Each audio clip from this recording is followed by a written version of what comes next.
In this video, I'm going to share with you a tier ranking list on how to start a startup and raise pre-seed with no money.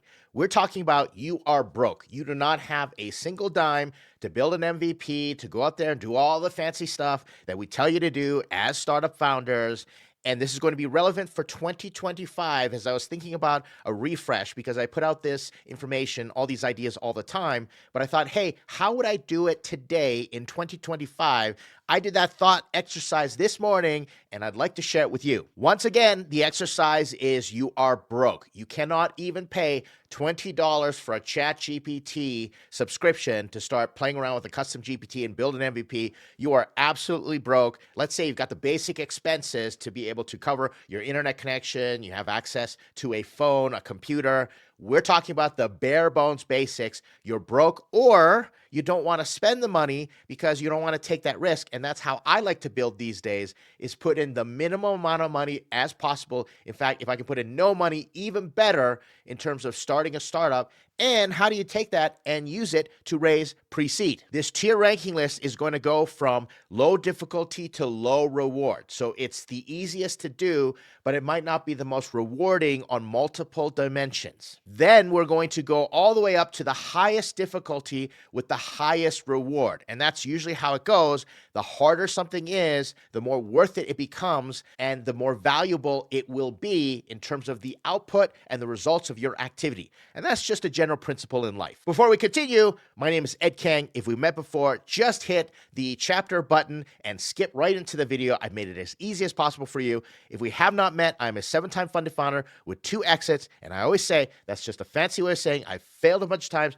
to your benefit because I use YouTube videos like this and this channel to help early stage founders, especially if you're raising pre-seed or seed funding, avoid some of the catastrophic mistakes that I've made. Not to say you're not going to make mistakes, but I'm going to try to make your life a little bit easier. I'm also the Chief Strategy Officer for Startups.com, where I advise hundreds of startups and founders. And if you haven't checked us out yet, go to Startups.com. A lot of free resources there. If you are from Startups.com, thank you so much for your support. Do the YouTube thing, like, comment, subscribe. Always appreciate hearing from you. Let's jump into this tier list. In the F tier, I'm going to put Hopium pitch decks. A Hopium pitch deck is when all you do is you create a pitch deck and you put it out there and you hope someone's going to listen and give you a whole bunch of money to start your startup. I understand where this approach comes from. And a lot of times we hear these stories of how it works. Someone just puts out a pitch deck, has an idea, goes out in the ether, and somebody picks it up, maybe gives you a little bit of money and says, all right, go for it. The reason I say it's low difficulty is because it's very easy to create a pitch deck that has a whole bunch of really great ideas. I see them all the time. These moonshot ideas, and you put it in a pitch deck, you put it out there, but it's low reward because most likely investors these days are not going to pay attention. The reason for this, it's so much easier to even develop a minimum viable product. Development is easy, distribution is hard, and there are so many other factors that go into validating a startup idea or de-risking it enough for an investor to come along and do it. And therefore I say it's low reward because I know founders out there, not saying it's you, but I also know a lot of my audience does this, makes these pitch decks and they just put it out there and they just hope and hope and hope, and it gets them nowhere, and that's not a place where you want to be. So I'm going to put it in the F tier. I'm going to say, hopefully you can look at some of these other ideas and get a little bit of inspiration yourself, work that imagination, and go out there and try some of this because I think it'll work much better than the Hopium pitch deck. Next on the list is build what an investor wants. I have seen this occur. A founder meets an investor and says, what do you want to build? And the investor says, I got a pile of money. I've always wanted to build this. And then they become a co-founder, or they just basically start the company and they go, here you go. Here's the money. Go out and build it. This is low difficulty because you don't have to come up with an idea. You don't have to validate it. You don't have to get any initial traction. You just have to find the investor and prove to them that you can build something. Now, it might be difficult in terms of the skills that you need to build something, but if you've graduated with a computer science degree, you're a software engineer, this could be a really easy lift for you. The issue is it's low reward because you're just building something that somebody wants. It's the golden rule. The one who has the gold makes all the rules. And I've seen this situation occur before where an angel investor with a big pile of money says, I want to develop this type of solution, goes out and finds potential co-founders or partners, hires them all. Great. You can start a startup that way. Is it the most rewarding thing? For some, it might be. You might as well go get a job, but at least you're working in a startup. You're not going to work for one of these big FANG or MANG companies, Meta, Alphabet, all the companies out there. It's not a job. Yeah, you're working in a startup environment, so there could be some reward as far as that's concerned, but it's also low reward because you are just not getting that fulfillment that you could be getting if you're working on your idea, going through the tough stuff in terms of raising money, getting that initial traction so investors are interested in you. That's the fun part of building something that you want to see in the world to solve a problem. Therefore, it goes in the D tier because I find that being a mercenary in startup land is not as rewarding as being a missionary, as we've just described in these alternate forms. So let's keep going up and explore some of the other potentials. C is going to be get a day job. And many people are going to think that this is F tier, but I'm putting this in C tier for a reason. Hear me out. Don't write it off. But Ed, I'm going into startups because I don't want to be working in my day job. I get it. And that's the reason it's a little more difficult to pull this off, but it can be a higher reward, especially minimizing the risk that you're taking. First off, you have to get a job that pays well enough and that gives you the flexibility to do your startup as a side hustle. It's rewarding because just by generating that stable income, you clear out a lot of the obstacles, a lot of the challenges that other founders that have no money are going to face. You can basically bootstrap, and you can't afford that $20 a month ChatGPT membership, those monthly services to go out and stand up an MVP if you need to. Another advantage this has is that you're limited as far as time is concerned. You can't just build, or you can't just experiment or sit around. You're going to have to push yourself to use the minimum amount of time to build something that goes out there. On the other side, the opposite is also true. You might have so much time that you never go out there and launch. I know many potential founders that go out and say, okay, I got to get my business plan right. I have to get my logo right, my brand right, and I'm going to research because I can afford to. If you don't have the fire under you to motivate you to get out there, well, that can definitely work against you. Therefore, it's still C tier. But the reward gets higher if you can work in the industry in which you're trying to solve the problem. You can gain domain expertise, experience, as well as make contacts and potentially meet your future customers. Not to mention, it takes a certain work ethic that investors like to see in founders, that you're willing to go out there and get a day job and do whatever you can to make ends meet. Because it's not startups that run out of money, it's founders that run out of money. And investors like having the security that the founder's willing to do what it takes to make sure you don't run out of money. And the last point I want to make here is that it becomes very easy to measure and figure out what funding you need, and investors can see that as well. Let's say you've got this side hustle and you're doing it in the weekends and it starts to make money, and you're getting to the point where it's taking more and more of your time up. But you've got a certain living wage that you need to make. You've got a budget that you need to hit because you got a family or you got expenses, and you make a certain amount with your job. Well, you can take that amount of money, you can show the investor, hey, if you give me this amount of money, eventually based on my growth, I'm going to get there where I can pay for myself, but I just need a little bit of freedom in terms of my time to be able to quit my day job and go work in the startup. That becomes an easier calculation for investors instead of looking through all these financial projections of a startup that hasn't made any money because you've been broke and you can't go out there and make that money to begin with. Well, going out there and showing the unit economics of the overhead that it would take to launch your startup, that can work in your favor if you go out and get a job and demonstrate those unit economics first. Now, just up from the day job in the B tier is you start your startup as a service. I believe, and we teach this at startups.com, that every startup could actually start as a service, especially if you're in B2B, but it works in B2C as well. I've done this multiple times as well. I wanted to build an HR tech platform, a SaaS that measures employee engagement, culture. But I started off as a service for employee engagement,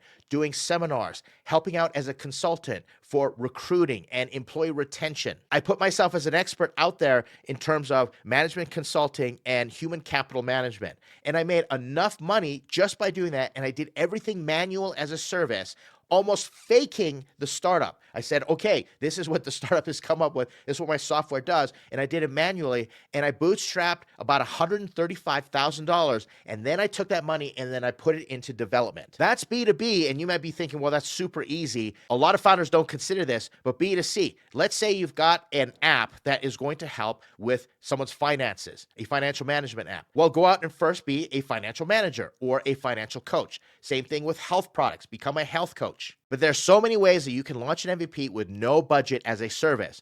Go out there on social media with all your friends and say, hey, I'm launching this coaching service and I'm giving away free sessions, 10 free sessions to the first people who show up. Many an entrepreneur, successful ones, have started their businesses this way by just going out there and offering it as a service. And the best part about this is you get validation and you get an understanding of what to build. And it's so rewarding because not only are you making money, not only are you doing your own thing, but you're gathering that data, that intelligence on what to build and what not to build. And that's a huge benefit that gets overlooked. You're doing customer discovery and idea validation all at the same time while you're making money. What's not to love? And then when you get to investors, you can tell them, listen, even if this little widget or doodad, this software that we're building doesn't go anywhere on its own, maybe you want it to be a standalone SaaS where employees onboard themselves. That's what I did. You can say, we're still going to use it in our services, or this is automating our services and making us that much more profitable. And we have this service revenue to fall back on. In fact, many SaaS companies start off with bespoke services. They start off with 80% customized services and 20% automated or 20% software-based, and they slowly pare it down.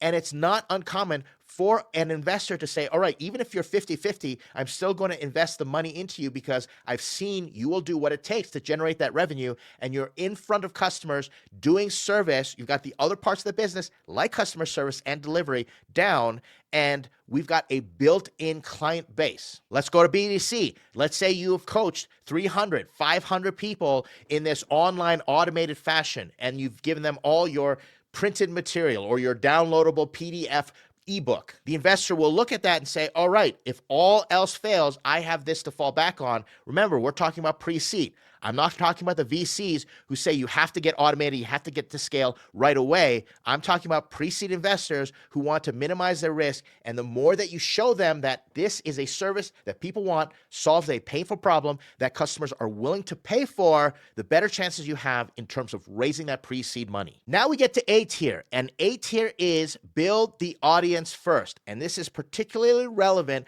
for 2025, especially if you're looking at the creator economy and the way the entire business landscape is shifting to creators. Let me be distinct here and say this is not becoming an influencer.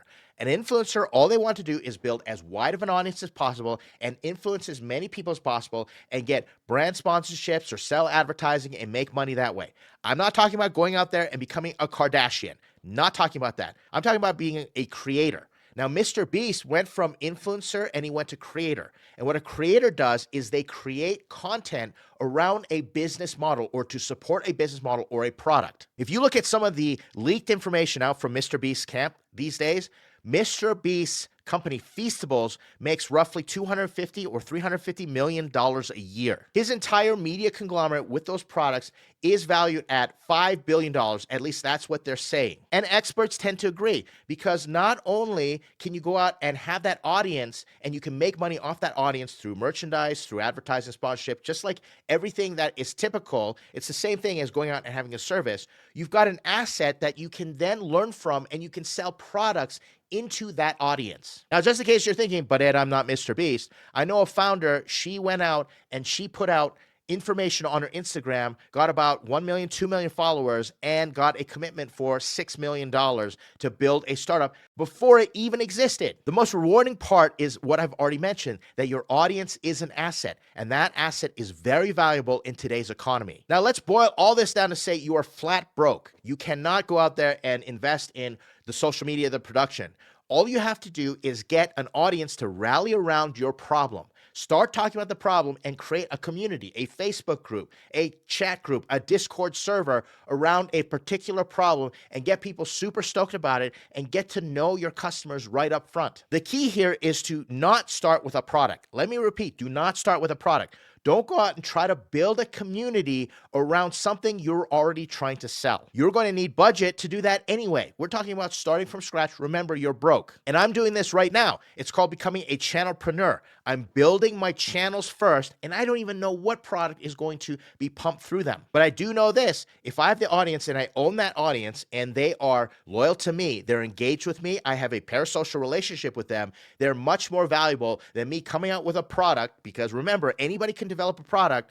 I've got built-in distribution. Instead of putting out that product and hoping somebody picks it up, I can tell investors, listen, I have guaranteed distribution, and my customer acquisition cost right now is a big fat zero. I'm less of a risk than the other founders out there. So if you're that type of individual who can go out there and start a conversation, a lot of people are lonely. A lot of people want to gather around in tribes online to talk about a particular problem. This might be for you.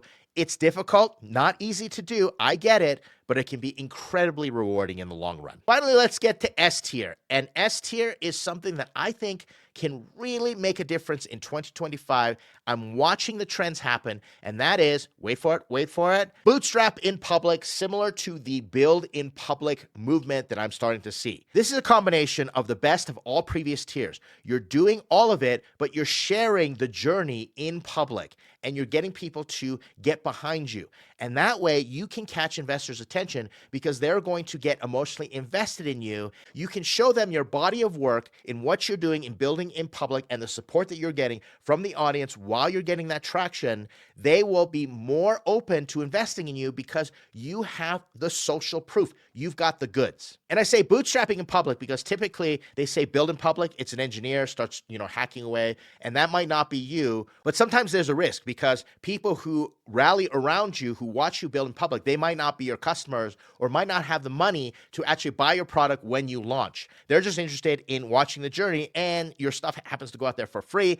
They're all for that, but they can't be that high intention paying customer when you need them to be. Bootstrapping in public to start a startup and raise capital is a little bit different because you're demonstrating you're doing what it takes to get there. Maybe you've got zero money whatsoever. You go out there, and it's not easy to do. You say, I'm going to start a community or an audience, or I'm going to go get a day job. Let me show you how I work my day job, and then I split my time and I do this side hustle at night. Therefore, you're stacking on all these different activities, and you have to go out and talk about it in a way that's engaging for an audience. It's not the easiest thing to do, but the rewards can definitely be there because you're hitting all the components that you want. Customer discovery. You're going out there and validating your idea. You're potentially getting customers, customer acquisition. You're building that audience, which is the asset from scratch. And then finally, when you are ready to launch a product, you can go out and get immediate sales, and investors love to see that. And like I said, you've got so much that you can put into your pitch deck, especially if you're pitching live, and you can really connect with the investor, and they might be tracking with you over a period of time. And I've seen this happen.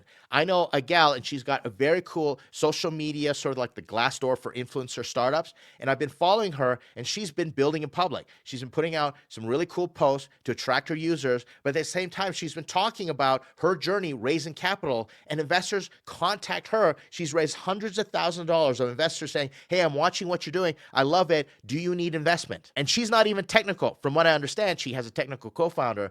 So that just adds to it the possibilities. If you are technical and you can go out there and build in front of everybody else, build in public, but show how you're bootstrapping in public as well. And if you go out there and you announce, hey, based on all the efforts, I raised my first $50,000 check, that sends a signal in the market, and then you can start developing that momentum, that FOMO that other people are going to see, that if I don't jump on this, this person has such a following, has done such a great job that I might miss out. Once again, this is S tier because it's very difficult to do, but based on what I'm seeing, what I'm predicting, there is an asymmetric upside in terms of returns. And guess what? This year in 2025, this is precisely what I'm doing. I'm putting out these little experiments out there and seeing, does this make my life easier in terms of the thankless, insufferable process of raising capital? If you've hung around this channel long enough, you know I never want to do that again. If I never work with an investor, I never work with a VC ever again in my life, it'll be a day too soon. I want to change the dynamics, the power dynamics,